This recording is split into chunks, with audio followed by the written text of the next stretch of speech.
This will become a part of your regular dinner rotation. Why? Because it's fast, easy, but most importantly, delicious. So follow me and let's turn up the tasty.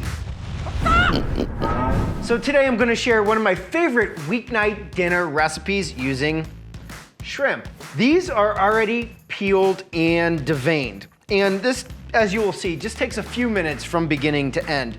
Now, you can buy them peeled or not peeled, deveined or not deveined. I do recommend deveining them, it just gives it a much better texture. But let's get started. We're gonna take a bowl right here, and we're going to use about a half of a quarter cup, otherwise known as an eighth of a cup. And we're gonna go half flour,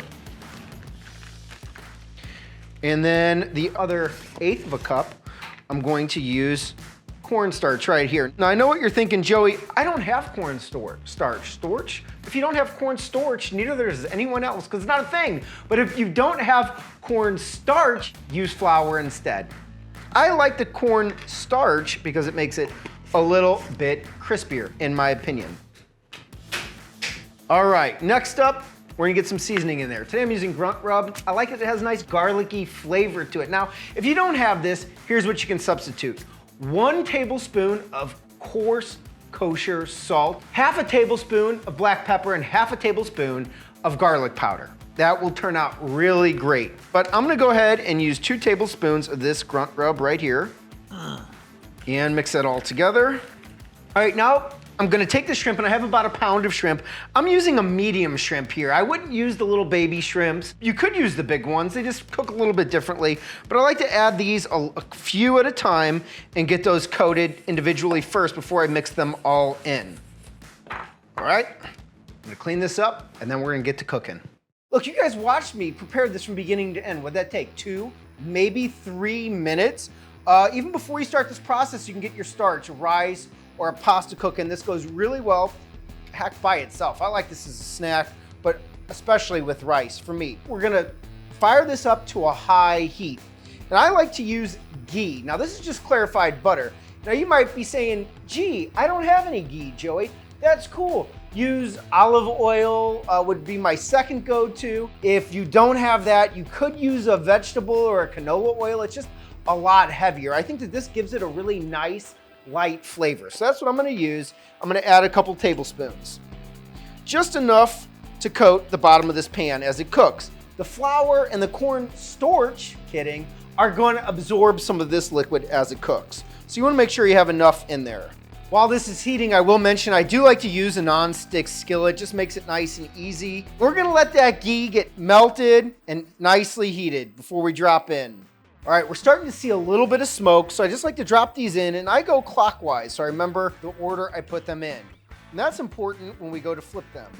Now, you don't want to just go dropping them all in at once. That will bring down the temperature of the oil too much. I like to go ahead and just place them in, like I said, clockwise.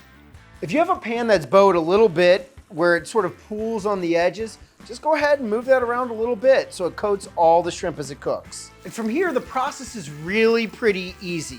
I let it cook for about 2 to 3 minutes on one side before I do anything, and I just move that oil around. That's my main goal, just make sure it's evenly touching all the shrimp as they cook. From here, if you want to know if they're ready to flip, you'll start to see the tails really turn a pinker color, right? Or you can just pick one up and take a look and see if it's ready, and that one definitely is.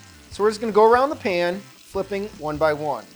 Now this smells great as it's cooking. One thing I do want to mention, if you start to see a bunch of smoke coming up, that means your oil could be burning and you'll want to turn it down, right? So now I flip these, and now what I like to do is just one extra step is I like to kind of stand them up so that oil can get right in the groove as they cook. This is about one of the final steps right here. Just kind of do your best to stand them all up. Now if you didn't devein your shrimp, you probably won't be able to do this part.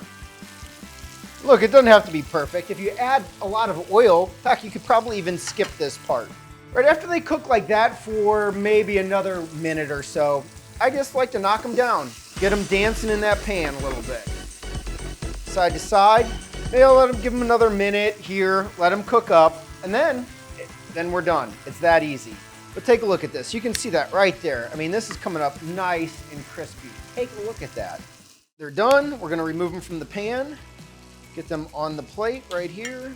Now, I don't like to just dump them on the plate because I don't want a lot of excess oil on that plate.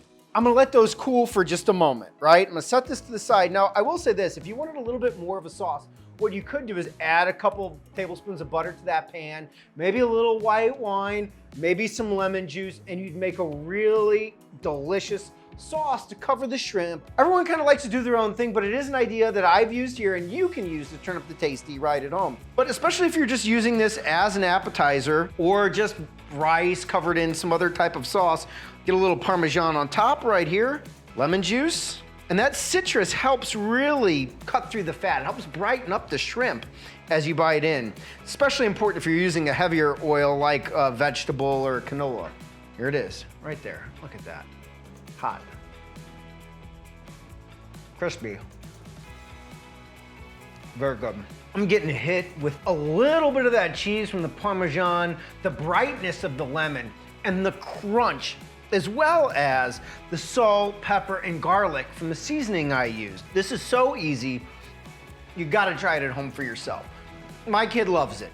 Maybe yours will too. Let us know in the comments below. I'd love to hear from you. I'll see you guys next time. I'm gonna get back to these shrimp.